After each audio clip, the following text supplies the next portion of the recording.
My name is Morgan Hendris. I'm 32 years old, and for 7 months, my sister lived in my house, slept in my bed, wore my clothes, and told every neighbor on our street that she was me. She answered to my name. She signed for my packages. She waved from my porch in my favorite sundress and said things like, "Oh, Ryan's still overseas. You know how it is. Ryan is my husband. He was deployed for 14 months. And while he was gone, my family, my parents, my own mother and father, moved my sister into our home like it was a vacant rental.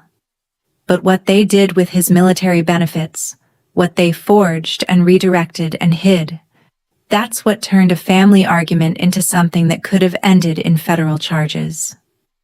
Welcome back to Calm Drama Stories. This is the channel where we share family stories that start with a betrayal and end with a backbone.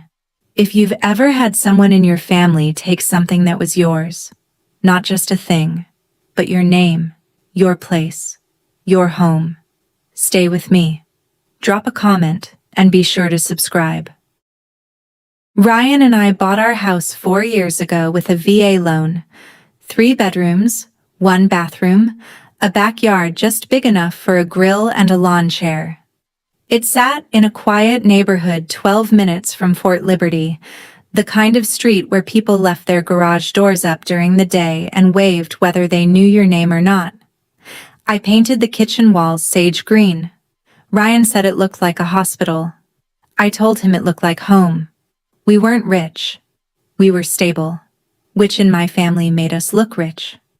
I worked as an ER nurse at the county hospital, 12-hour shifts, rotating nights, the kind of schedule that turns your internal clock into a suggestion. Ryan was a staff sergeant, steady and quiet. He called me his compass. I called him my constant. We'd been married 6 years and hadn't had kids yet. We wanted to wait until his next deployment cycle ended. We had a plan. The house was part of that plan. I was the kind of person who helped. That's how my family saw me. The reliable one. When my parents needed their roof patched 2 years earlier, I wrote the check. When my sister Denise needed a security deposit for her apartment, I co-signed the lease. I never said no. It wasn't weakness. It was habit. I grew up thinking that being useful meant being loved, and for a long time, my family let me believe that was true. Ryan used to say, "You carry everyone's bags, Morgan. One day you're going to trip." I told him I had good balance. He was right. I just didn't trip where I expected. Ryan got his deployment orders in February, 14 months overseas. We'd been through shorter rotations before, but 14 months was the longest stretch either of us had faced. He shipped out in March. I drove him to the unit formation, stood in the parking lot with the other spouses, and held it together until his bus pulled away. I cried in my car on the drive home, alone. That's the part nobody tells you about being a military wife. The goodbye is public. The grief is private. I set the house up for his absence the way I set up a tray before a procedure. Methodical. Everything in its place. Auto-pay on every bill. Mail forwarding for anything critical. A security camera at the front door. The cheap motion-activated kind. I gave my parents a spare key. "Just check in once a week," I told my mother. "Water the plants. Run the faucets so the pipes don't dry out." Janet, my mom, squeezed my hand and said, "Don't worry about a thing, sweetheart. Your father and I will take care of it." I believed her. Why wouldn't I? They were my parents. It was just a house. Just a mailbox. Just plants. I had a plan for those 14 months. Work hard. Save money. Stay busy so the silence didn't eat me alive. Ryan and I talked when we could. Patchy video calls at odd hours, short texts that said everything in a few words. "Miss you." "Same. Stay safe. Always."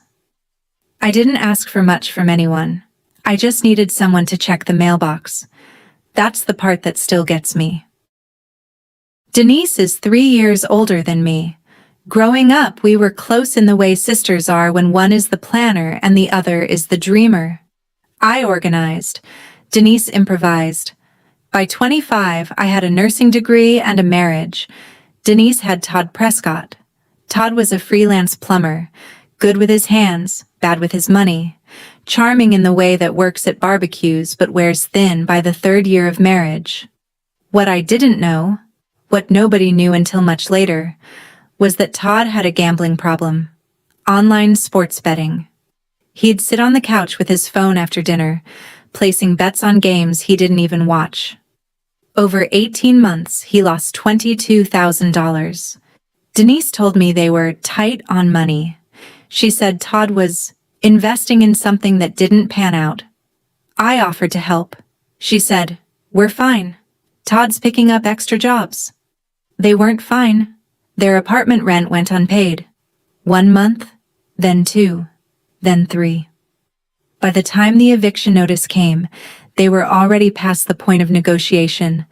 Their landlord filed paperwork in April. I found this out later.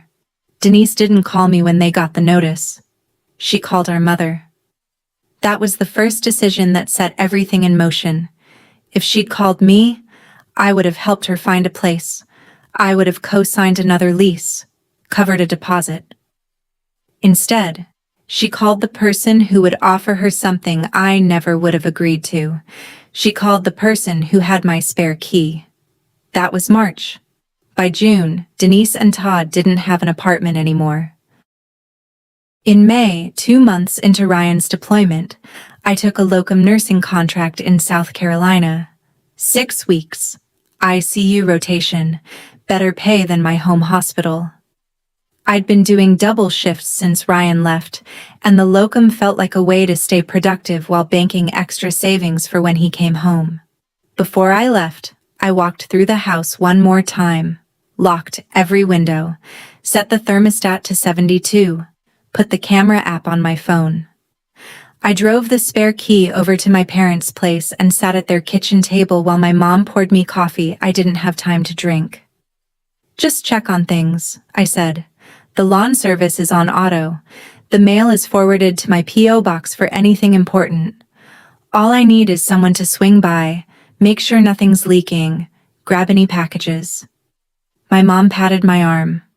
"Go save some lives, Morgan. We've got this." My dad, Ray, sat in his recliner with the TV on. He nodded without looking up. That was Ray. Always in the room, never in the conversation. I hugged them both and drove to the airport. I left on a Tuesday morning. My sister moved in on a Thursday night. I didn't know that then. I didn't know it for months. The camera at the front door recorded motion clips, but Denise came in through the garage. Janet had the opener code. She'd watched me punch it in enough times.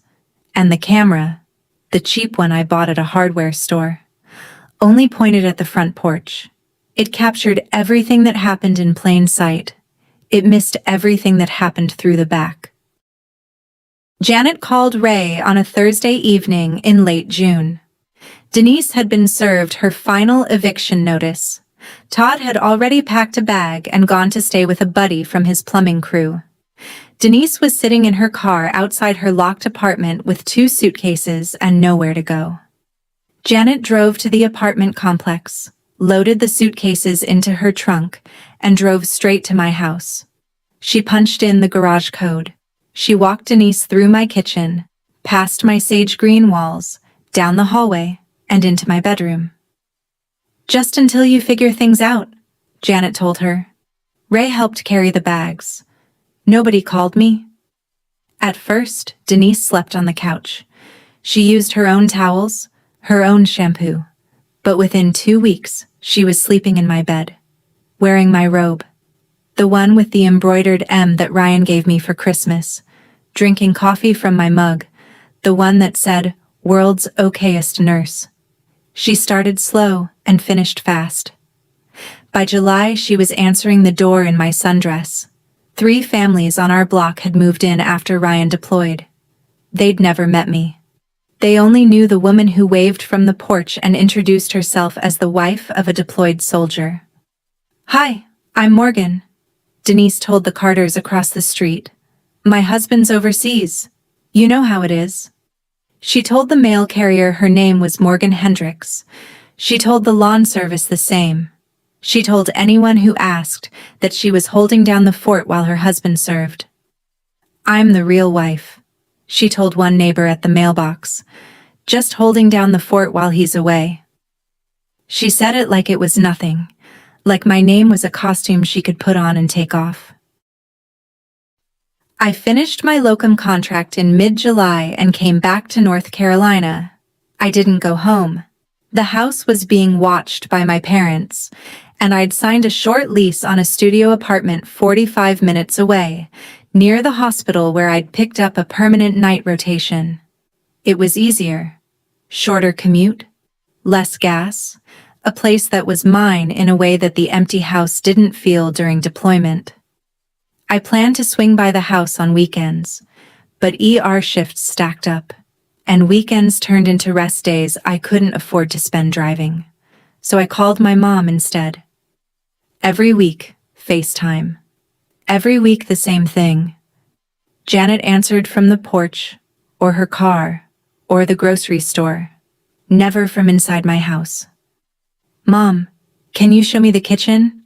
I want to see if the plants are still alive." "Oh, honey, I'm running errands right now. I'll send you a picture later." The picture never came. I asked again the next week. She sent a photo, and for a second I felt relieved. Then I looked at the calendar on the wall behind the sink. March. The photo was from March. It was July. I called my dad. "Dad, is everything okay with the house?" His voice was flat and careful, like he was reading from a card someone else wrote. "Your mom's handling it, sweetheart." That was all he offered. One deflection dressed up as reassurance, and then silence. I didn't know what was wrong, but I knew something was. The way Janet angled her phone away from the windows. The way Ray deflected. The way every question I asked got swallowed by a vague reassurance. I couldn't leave mid-shift to drive 45 minutes on a hunch. I tried to book a weekend. The ER called me in. I tried again. Double shift. I told myself I was overreacting. I want to pause here for a second. If you've ever trusted someone with your keys, your actual house keys, and later wished you hadn't, you know that sick feeling in your stomach right now. I had it for weeks before I had proof. If this story is hitting close, let me know in the comments. And stay with me. Because what I found next changed everything. October. I was eating cereal at my kitchen counter in the studio apartment when the mail came. Most of it was junk. Credit card offers, pharmacy flyers. But one envelope was different. It was from the electric company. Addressed to my home address. Forwarded to my apartment because I'd set up mail forwarding months ago and never canceled it. I opened it expecting a bill in my name. The letter read, "Dear Denise Prescott, your electricity account at," and then my home address, "has been updated per your request." I read it 3 times. I set the bowl down. I called the electric company. The representative confirmed it. The account holder had been changed 2 months prior. Changed by the homeowner. I hung up and called the water company. Same thing. Account transferred to D. Hendrix, the internet provider. Same. My sister had put the utilities in her name. Not in my name. In hers. She wasn't pretending to manage my accounts. She was replacing me on them. I sat on the floor of that apartment with my back against the wall and my phone in my lap. And I didn't cry. I went still, the way I do in the ER when a patient codes, and there's no room for panic. My hands were shaking, but my breathing was even. I opened the camera app on my phone. The front door camera. I hadn't checked it in weeks. The motion alerts had become background noise, and I'd assumed the clips were just my parents checking in. I scrolled back through the footage, and there was Denise, walking out my front door, wearing my sage green sundress, waving at the neighbors, checking my mailbox with her bare hands, smiling. I called my father first. Ray picked up on the second ring. I didn't yell. I spoke the way I speak when I'm telling a family that their father didn't make it through surgery. Flat. Precise. Dad. Denise is living in my house. 10 seconds of nothing. Then. Morgan. Your sister needed a place. Talk to your mother. He hung up. Not dramatically. He just ran out of script. I called Janet. She answered like nothing was wrong. Hi, sweetheart. How was your shift? I said. Mom, did you give Denise the keys to my house? The pause told me everything.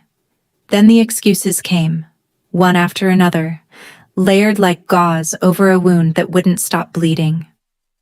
She's just staying there temporarily. She was sleeping in her car, Morgan. You weren't even using the house. She's your sister. What was I supposed to do? Let her be homeless? I let her talk. Then I said, she changed the utilities into her name. She told the neighbors she's me. Silence. She's wearing my clothes. She's waving from my porch. She told people she's Ryan's wife. More silence. Then Janet's voice sharpened. You're overreacting. She'll leave when she's ready. When she's ready, I repeated. She's in my bed, Mom. In my husband's house. And she'll leave when she's ready.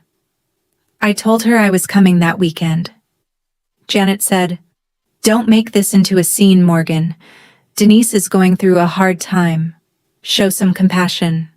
I said, I bought that house with my husband's service and my night shifts. It is not family property. It is mine. Janet hung up. That was the last real conversation I had with my mother for 3 months. I went into ER mode. That's what I call it when my emotions shut off and my training takes over. No crying, no second guessing, just the next task, and the next one after that. I opened a folder on my laptop and titled it House Documentation. Then I started building a case the way I chart a patient, fact by fact, timestamp by timestamp. I printed the property deed, Morgan and Ryan Hendris, recorded with the county clerk. I screenshotted every utility transfer confirmation. I called USPS and asked about forwarding changes at my home address. The clerk told me a forwarding request had been filed 2 months ago, not my forwarding, a new one. Someone had redirected certain categories of mail to a P.O. box I didn't recognize. I called the base housing office next. A civilian administrator pulled up Ryan's file and said, Ma'am, we received a call about 2 months ago from someone identifying herself as the dependent spouse. She requested a BAH verification form. We mailed it to your home address.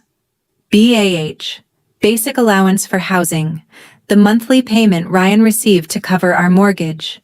Someone had called the base pretending to be me, asking for forms related to our housing benefit. My hands stopped shaking. Not because I was calm, because I was past calm. I was in charting mode, and the chart was getting long. I didn't call the police that night. I thought about it. But I knew what they'd say. A family dispute. A spare key given willingly. A sister with verbal permission from our mother. I needed more than a complaint. I needed a file so thick that no one could call it a misunderstanding. So I kept documenting, page by page, call by call. I opened the camera app again that night and scrolled through 3 months of footage. Most of it was Denise, coming and going, morning and evening, like she'd lived there her whole life. She wore my clothes in almost every clip, the sage sundress, A denim jacket I'd bought at a thrift store in Fayetteville. A pair of white sneakers I'd left in the mudroom. She even carried my tote bag, the canvas one with the hospital logo, to the mailbox. Watching her was like watching someone rehearse for a role they'd already memorized. She had my posture down, the way she leaned on the porch rail, the way she lifted the mailbox lid with 2 fingers. But there were things she got wrong. She smiled too wide. I don't smile that wide. She waved with her whole arm. I wave with just my hand. And in one clip from August, Todd appeared. He pulled his truck into the driveway, walked through the garage, and didn't come out for 2 days. His toolbox was in my shed. His cooler was on my back patio. I called Colleen Marsh. Colleen had lived next door to us for 4 years. She was 58, retired, sharp as a tack. She picked up the phone and said, "Morgan, the real Morgan?" My stomach dropped. "You knew?" "Honey, I knew something was off the day she showed up. She said she changed her hair, but she didn't wave the way you do. She never put the trash out on Wednesday night the way you always did. And she called me ma'am. You've never once called me ma'am. Why didn't you say something?" Colleen's voice went soft. "Because I didn't want to cause trouble. And I didn't have your number. I only had hers. And hers was your landline." That Saturday, I drove 45 minutes to my own house. I parked in front of my own mailbox, the one that still said Hendrix in block letters. My block letters, the ones I'd stenciled on with Ryan the week we moved in. I walked up my own front steps and tried my key. It didn't work. The locks had been changed. I stood there for 6 seconds, key in my hand, staring at the deadbolt I'd picked out at the hardware store. Then I knocked. Denise opened the door. She was wearing my flannel, the red one Ryan wore when he grilled. She held a coffee mug. My mug. The world's okayest nurse mug. She looked at me with the kind of expression you give a neighbor who drops by unannounced. "Morgan, you can't just show up without calling. I live here now." I let those words sit in the air between us. "You live in my house?" "Mom said I could stay. And I've been taking care of everything. The yard, the mail, the bills." "Where were you?" She said it like I'd abandoned the house, like she was the responsible one, like I should be grateful. I didn't raise my voice. The Carters across the street were in their driveway watching. 2 doors down, someone was walking a dog. I saw the neighborhood through new eyes. Every person on that block thought this woman was me. If I raised my voice, I'd look like the intruder. So I turned around. I got back in my car. I drove 45 minutes back to my apartment. Not because I was giving up. Because I needed a plan, not a scene. I looked at my own front door from the driver's seat and understood. I was going to have to prove I lived there. In my own house, with my name on the deed. Back at the apartment, I dug deeper. I called Ryan. The connection was bad. He was on base overseas, voice cutting in and out like a radio station fading between towns. I gave him the short version. Denise in the house. Mom helped. Dad knew. Locks changed. Utilities switched. Ryan went quiet. Not the kind of quiet where someone's thinking, the kind where someone's holding something back so it doesn't break the phone. "Morgan, are you safe?" "I'm fine. I'm in my apartment. I'll handle this when I get—" "Ryan, let me handle it. I just need you to know," he said. "Okay, I trust you." The next call I made was to DFAS, Defense Finance and Accounting Service. I identified myself, gave Ryan's service number, and asked about recent correspondence. The representative pulled up the file and confirmed. A dependent verification form had been submitted with our home address and a signature reading, Morgan Hendris. The handwriting didn't match my signature on file. DFAS had flagged it and rejected it. But the attempt was there, documented, time-stamped on federal paperwork. My sister had forged my name on a military document, not a utility bill, not a gym membership, a government form tied to my husband's service. I sat with that for a long time. Then I pulled up Janet's bank records. Not hers directly, but the Zelle history on Denise's account, which Denise had left logged in on the desktop computer at my house. I'd synced that computer to my cloud months ago and forgotten about it. $800 a month. 4 months running. From Denise's account to Janet's. Each transfer labeled from Morgan. My mother had been collecting money my sister sent her. Money disguised as being from me. That night, I sat on the floor of my apartment with every document spread around me like a crime scene map. 14 pages, property deed, utility transfer records, camera screenshots, DFAS rejection letter, Zelle receipts, forwarding change confirmation. I wrote the timeline by hand on a legal pad. Every date, every call, every lie I'd been told, and every truth I'd found underneath. Then I opened the closet. On the top shelf, behind a box of winter scrubs, was a tin Ryan had left before he deployed. He always left one. It was a ritual. Something for me to find when I missed him most. I'd opened it the first week he was gone and hadn't touched it since. Inside, his real wedding ring. He wore a silicone band overseas and left the gold one home. A 4x6 photo from our wedding. Me laughing, him looking at me like he'd already made up his mind about everything. And a folded piece of paper. His handwriting, tight and even, the way he filled out field reports. Just this. This house is ours. Come home to it. I read that note so many times the creases softened. Ours. Not my family's, not Denise's, not Janet's to redistribute because she decided someone else deserved it more. Ours. I folded the note and put it in my wallet behind my nursing license. I kept it there through every phone call, every legal consultation, every night I spent in a studio apartment 45 minutes from the house I owned. When I doubted whether I had the right to fight my own family for my own home, I touched the edge of that paper. Ryan left me a note in a tin box. That note was heavier than every excuse my mother ever gave me. I called the base legal assistance office the next morning. The JAG officer was a captain named Erica Tran. She listened without interrupting while I laid out the timeline, then said 3 things I wrote down verbatim. 1. Forging a signature on a federal military document could be classified as a federal offense. 2.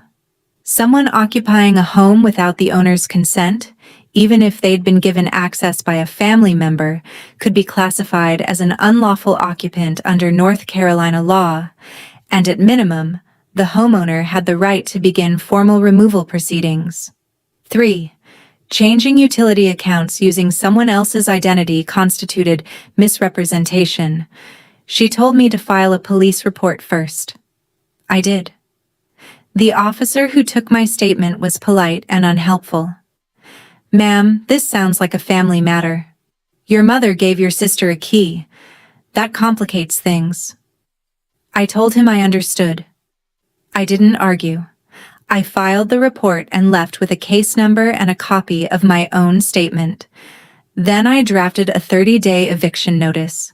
Captain Tran had walked me through the template. Written notice, certified mail, return receipt requested. North Carolina required 30 days for a guest or unlicensed occupant. I addressed it to Denise Prescott, unauthorized occupant, at my own home address. I mailed it from the post office, watched the clerk stamp it, and kept the receipt. The letter arrived on a Wednesday. By Thursday morning, my phone rang. Not Denise. Janet. "You're evicting your own sister?" Her voice was the kind of loud that carries through walls. "What kind of person does that?" I said. The kind who owns a house, Mom. She called me ungrateful. She called me cold. She called me everything except the person whose name was on the deed. I let her run out of words. Then I hung up and went to work. Janet moved fast. Within 48 hours, my phone became a war zone. She'd called every relative with a pulse. Aunts, uncles, cousins I hadn't spoken to since Thanksgiving 2 years ago. Every one of them had the same script. Aunt Carol. Morgan, family helps family. You can't put your own sister on the street. Uncle Don. Your mother is beside herself. Can't you just let Denise stay until she gets back on her feet? Cousin Rachel. I heard you're being really harsh. Is everything okay with you? 11 calls in 3 days. I answered the first 5. I listened to the same version of the story Janet had sold them. That I'd offered the house, that Denise had nowhere to go, that I was being cruel for no reason. Not one of them mentioned the locks. Not one mentioned the utilities. Not one mentioned the name on the mailbox. Because Janet hadn't told them any of that. So I told them. I sat down one evening after a shift and typed a single email. I attached the property deed, the utility transfer records, a screenshot from the front door camera showing Denise in my sundress waving at the neighbors, and a short paragraph explaining that my sister had introduced herself to the neighborhood as me and had attempted to access my husband's military housing benefit. I sent it to every relative who had called. Most went silent. 2 responded with apologies. Aunt Helen called back the next day and said, Janet told us you offered the house. She didn't say any of this. I thanked her. Then I added Helen's message to the folder. Because by then, the folder was the only thing I trusted. Not voices, not family, paper. The 30-day notice expired on a Thursday. I checked my camera that evening. Denise's car was in the driveway. The lights were on. She hadn't left. I could have filed a formal eviction through the courts. Captain Tran explained the process. Petition, hearing, sheriff's enforcement.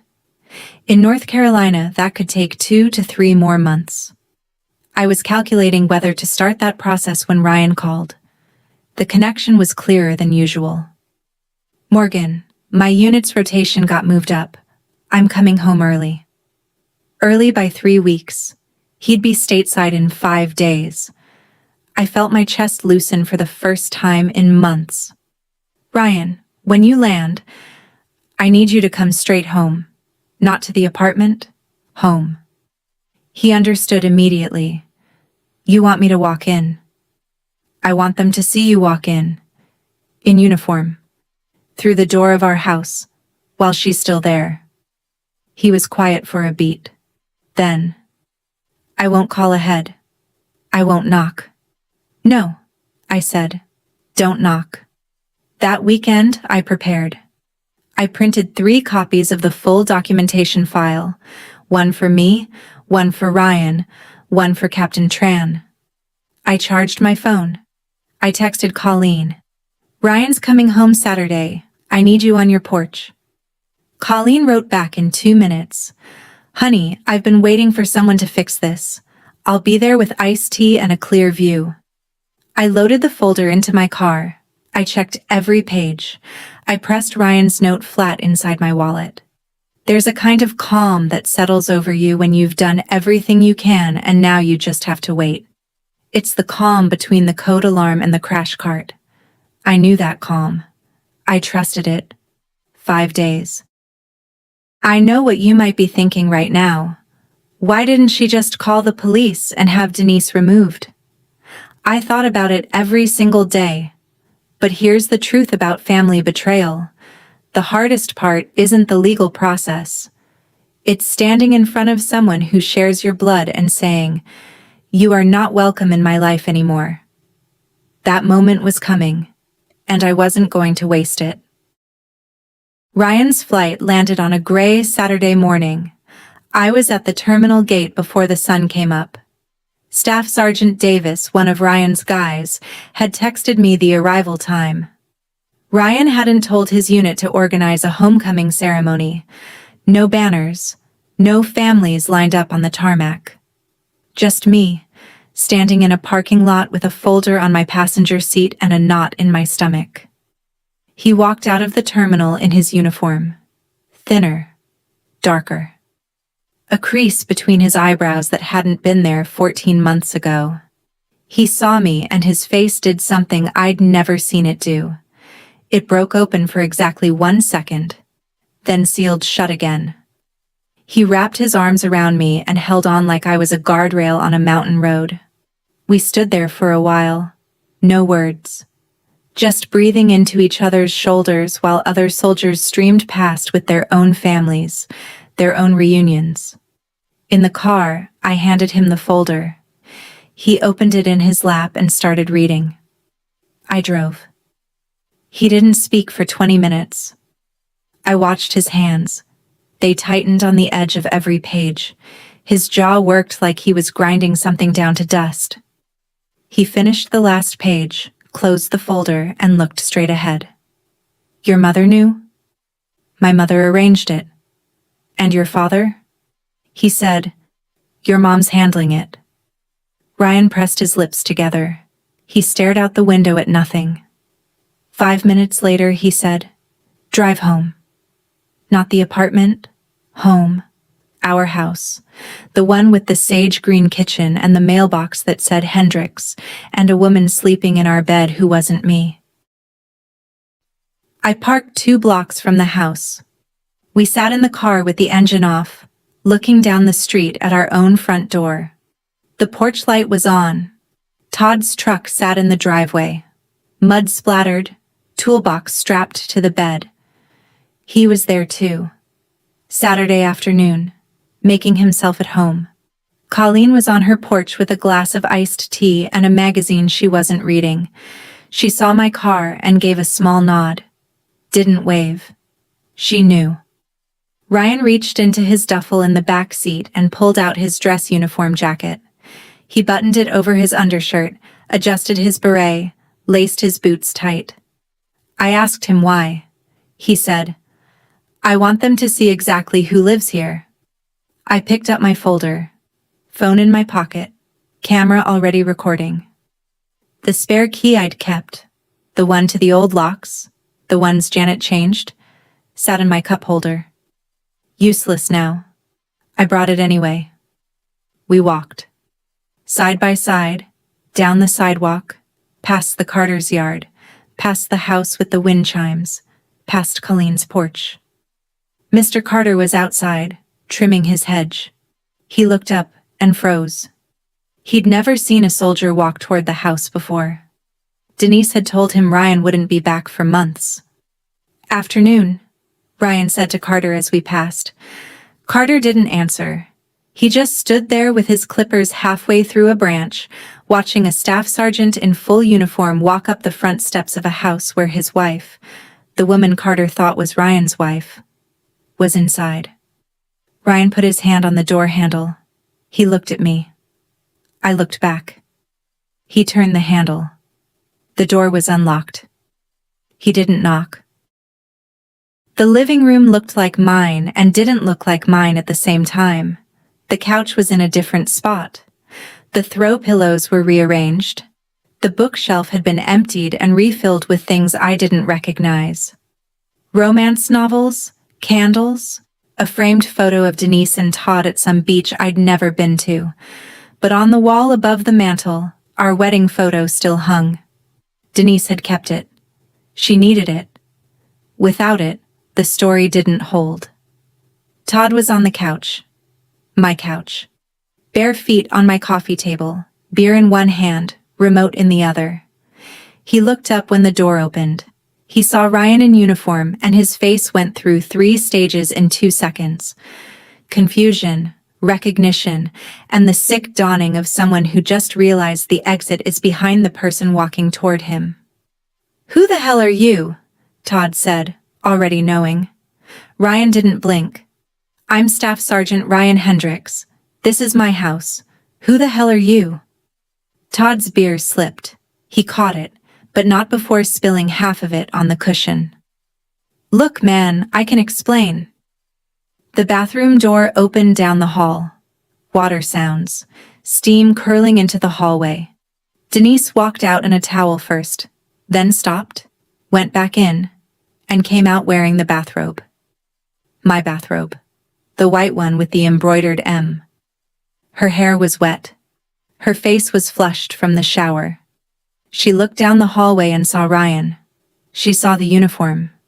She saw me, standing just behind him in the doorway. Her face went from pink to white in a single breath. Ryan looked at the bathrobe, the letter M stitched in navy thread above the pocket. He looked at Denise, then at me, then back at Denise. "Take that off," he said. "It's not yours." Denise went into the bedroom and came back in her own clothes. First time in months, from what I could tell. She sat on the edge of the couch, my couch, with her hands clasped between her knees. Todd was standing by the kitchen doorway like a man measuring the distance to the nearest exit. Ryan stood between the living room and the front door, arms crossed. He didn't sit. I set the folder on the coffee table, opened it, laid the pages out one by one, the way I lay out instruments before a procedure. Deed, utility transfers, camera screenshots, DFAS form with the forged signature, Zelle receipts, police report, eviction letter, return receipt from the post office. "You moved into my home," I said. I kept my voice level. Not loud, not soft. Flat, like reading vitals. "You wore my clothes. You told people you were me. You tried to access my husband's military benefits. And our mother helped you do it." Denise started crying. Not the theatrical kind. The raw, ugly kind where the face crumples and the breathing goes ragged. "Morgan, do you know what it's like to lose everything? I didn't have anywhere to go. I called you and you didn't answer. I called Mom and she said you wouldn't even notice. I thought if I just held things together here, you'd come back, and it would be fine." I heard it. I let it sit. I almost felt it. Then I turned to the next page in the folder, the DFAS form, the one with my name in handwriting that wasn't mine. "You signed my name, Denise, on a federal document. That's not holding things together. That's fraud." I didn't think. "No," I said. "You didn't." Todd moved toward the back door. Ryan shifted his weight. Didn't touch him. Didn't raise a hand. Just stepped into the path and said, "Sit down. We're not done." Todd sat. Denise had called Janet the second she came out of the bedroom. Reflex. The way some people call a lawyer, Denise called our mother. Janet and Ray arrived in 15 minutes. I heard their car pull up. Janet's door slammed. Ray's closed gently. Janet walked in through the front door. Past Colleen's porch. Past the Carter's frozen hedge trimming. Past the mailbox that said Hendrix in my handwriting. She saw Ryan in uniform. She saw me with the folder. She saw Denise crying on the couch, and Todd trying to become invisible against the kitchen wall. "Now, Morgan," Janet started. Her voice was the one she used on telemarketers. Firm, dismissive, already halfway through the conversation before it began. "Let's not blow this out of proportion. Denise was going through a hard time." I didn't raise my voice. I opened the folder to the deed. "Mom, you gave her my keys. You helped her move in. You changed the locks on my house. You let her pretend to be me. You took $800 a month from her. Money she told you was from me. None of it was from me." Janet's mouth opened, closed, opened again. I was trying to hold this family together. I looked at her. I thought about every phone call where she angled the camera away from the windows, every photo from March she sent in July. Every time she said, "Don't worry," I said, "You were holding it together by taking mine apart." Ray stood by the front door. He hadn't spoken. He hadn't moved past the entryway. His hands were in his jacket pockets, shoulders hunched like a man trying to take up less space in a room he knew he didn't deserve to be in. I turned to him. "Dad." He flinched. Not visibly, just a tightening around the eyes, a swallow that took too long. "I called you. I asked if the house was okay. And you said..." I waited. I wanted him to say it himself. He didn't. So I said it for him. "You said, 'Your mom's handling it.' That's what you said. You knew. You knew Denise was here. You knew she was pretending to be me. You knew Mom changed the locks. You knew about the money, and you let it happen."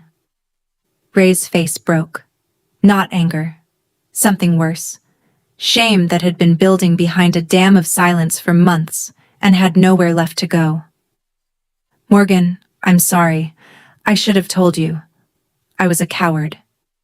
His voice cracked on the last word. His eyes were wet. He looked older than 63. He looked like a man who had spent his whole life choosing the wrong kind of peace. I said, "Yes, you were." I didn't comfort him. I didn't reach for his arm. I didn't tell him it was okay, because it wasn't. There's a difference between understanding why someone failed you and forgiving them for it. I understood Ray perfectly. He was afraid of Janet. He was afraid of conflict. He was afraid that saying the truth would mean losing the quiet life he'd arranged around his recliner and his television. He chose comfort over his daughter. I understood that. I just couldn't live with it anymore. The front door was still open. Colleen was on her porch. The Carters were in their yard. 2 more neighbors had drifted out.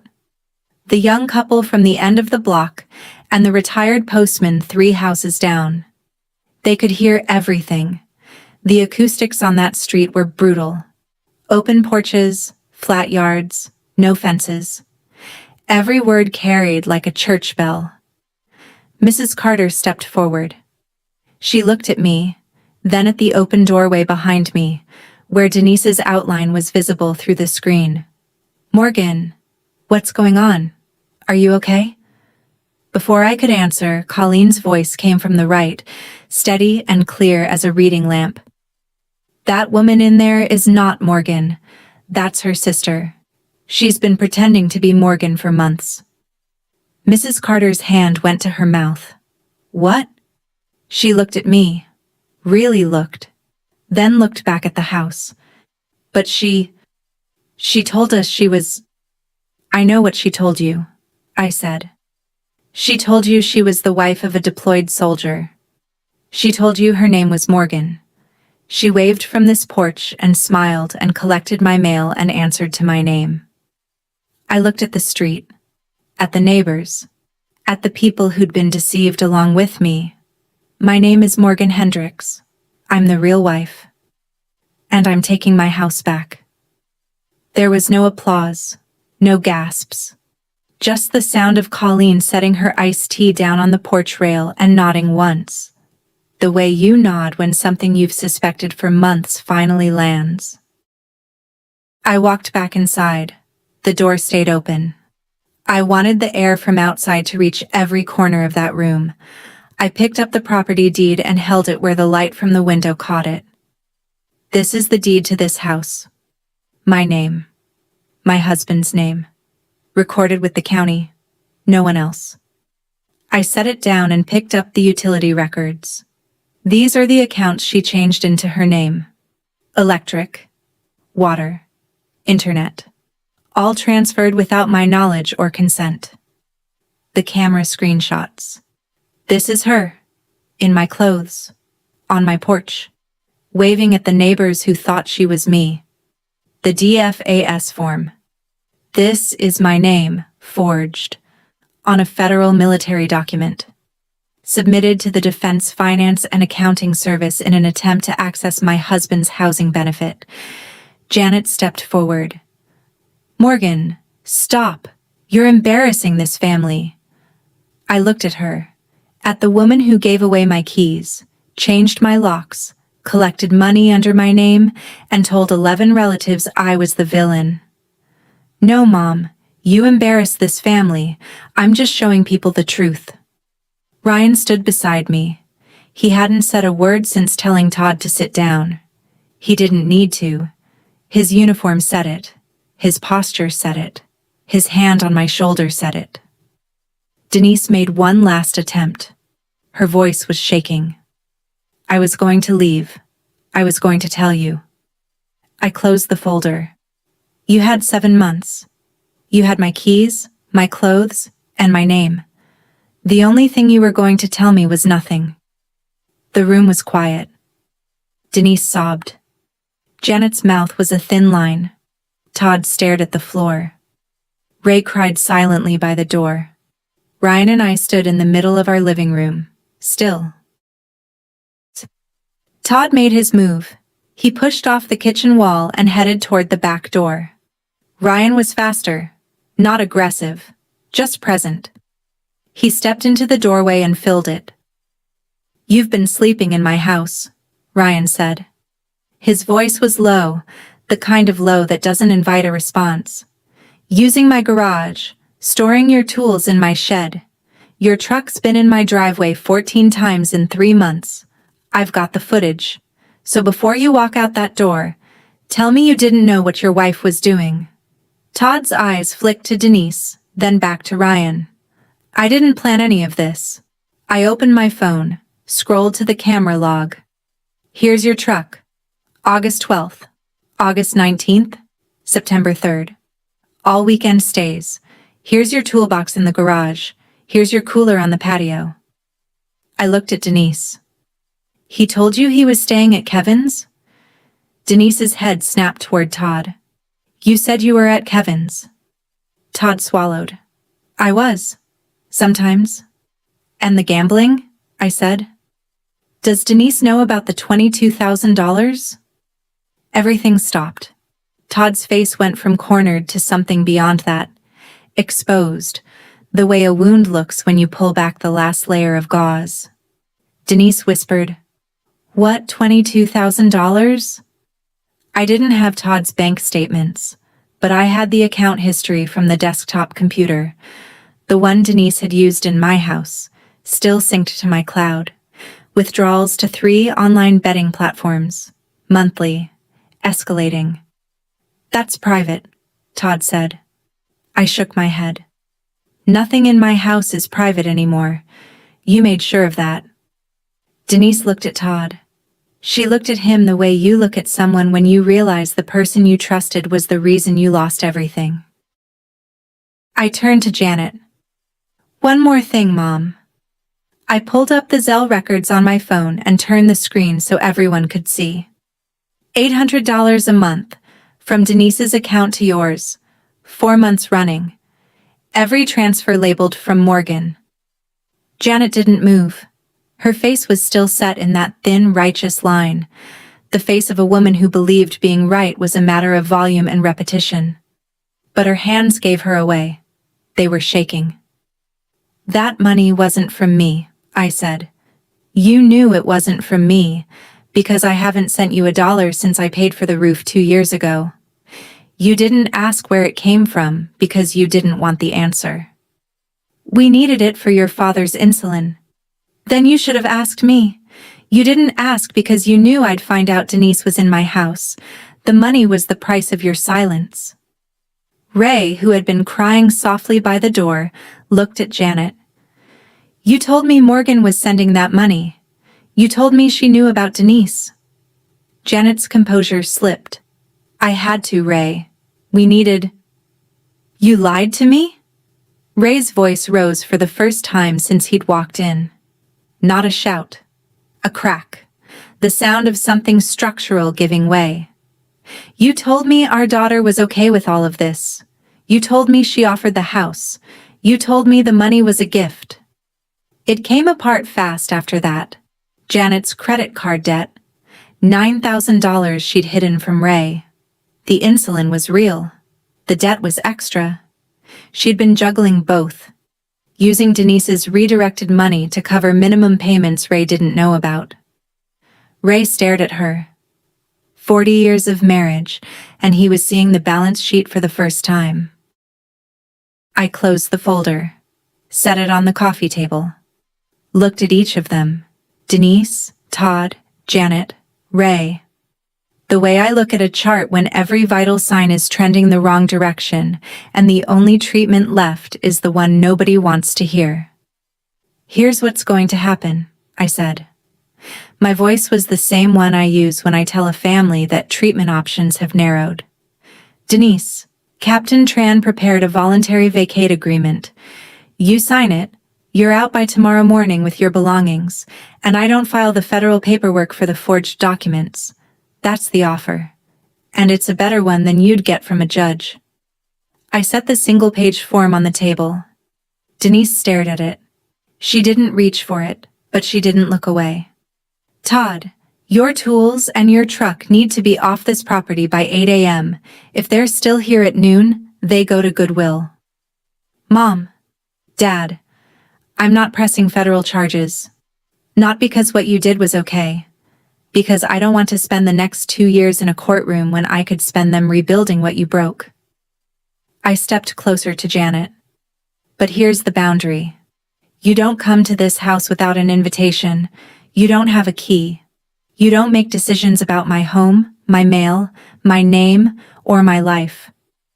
If you can respect that, maybe, we talk again someday.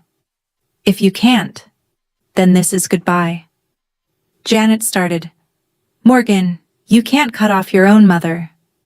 You cut me off from my own home. I'm just returning the favor. Nobody answered. I walked to the front door, turned back once, looked at Denise. She was standing now, arms wrapped around herself, chin trembling. I said, You told the neighbors you were the real wife. The real wife is the one who comes back and stays. Ryan placed his hand on the doorframe, fingers spread, palm flat against the wood. He looked at the room. He nodded once. Then he closed the door behind us. From the outside. Sunday morning was quiet. Denise packed in silence. 2 suitcases. The same 2 she'd arrived with in June. She stripped the bed and left my sheets folded on the mattress. She put my bathrobe on the hook behind the bathroom door. She left the world's okayest nurse mug on the counter, washed and dried. Todd came at 7. He loaded his toolbox and cooler into his truck without speaking. He didn't look at me. He didn't look at Ryan. He backed out of the driveway and drove away with his windows up, and I never saw him park there again. Denise stopped at the front door on her way out. She looked at me.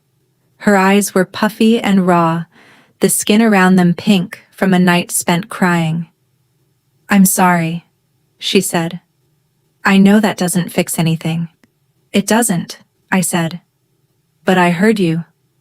She nodded, walked down the steps, got in her car, drove away. Janet and Ray were parked at the curb. They'd come to pick up something Janet had left in the kitchen. A casserole dish of all things. Janet didn't come inside. She sat in the passenger seat with sunglasses on. Ray walked to the door. He held the dish. He looked at me and opened his mouth, then closed it. I took the dish. Take care of yourself, Dad. He nodded and walked away. I watched them drive off. Ryan came up behind me in the doorway. He put his arms around me and rested his chin on the top of my head. We stood there looking at the empty street, the quiet porches, the mailbox with our name on it. I need new dishes, I said. She used all of mine. Then we'll buy new ones. And a new bathrobe.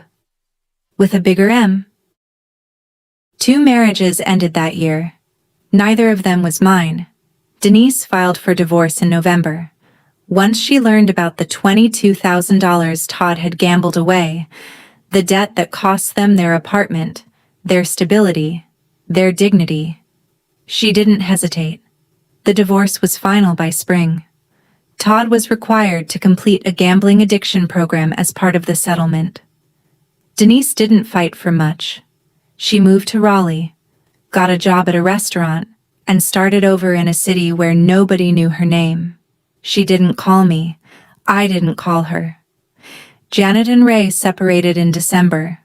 When Ray dug into the finances, something he should have done years earlier, he found the credit card debt. $9,000 Janet had accumulated and hidden. The insulin costs were real. The rest wasn't medical.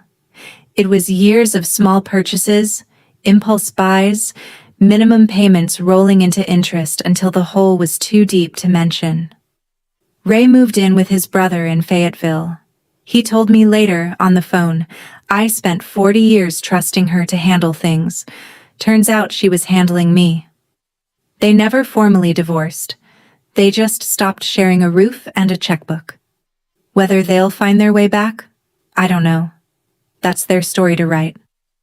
Morgan and Ryan Hendris stayed in the house on that quiet street 12 minutes from Fort Liberty. I changed the locks one final time. I kept both sets of keys. I didn't give one to my parents. I didn't give one to my sister. I put one in the kitchen drawer and the other in the tin box on the top shelf of our closet, next to Ryan's ring and the note that said, "This house is ours." 6 months later, Ryan finished his service contract. We started trying for a family. I went back to day shifts at the hospital. On Saturday mornings, I sat on the porch with coffee and watched Colleen water her flowers next door. "Morning, Morgan," she'd call. "Morning, Colleen." Every time she said my name, I felt it land. I lost my sister. Not to death, to something quieter. To a silence neither of us has broken. I lost the version of my parents I thought I had. The version where they were fair, where they loved us equally, where they wouldn't steal from one daughter to rescue another. That version was never real. I just believed in it longer than I should have. Ryan and I repainted the bedroom. New color. A warm gray that didn't remind me of anything. We bought new dishes, new towels, a new bathrobe. We kept the mug. Some things you reclaim, some things you replace, and some things you just lock the door on. Home isn't the house you buy, it's the door you get to lock, and the people you choose to give the key to. That's my story. 14 months of deployment, 7 months of impersonation. One Saturday afternoon that ended it all. If this story reminded you to check who has your spare key, or to trust the feeling when something doesn't add up, take that as your sign. And if you know someone who needs to hear this, share this video with them. Thank you for being here. Drop a comment, hit subscribe, and I'll see you in the next one.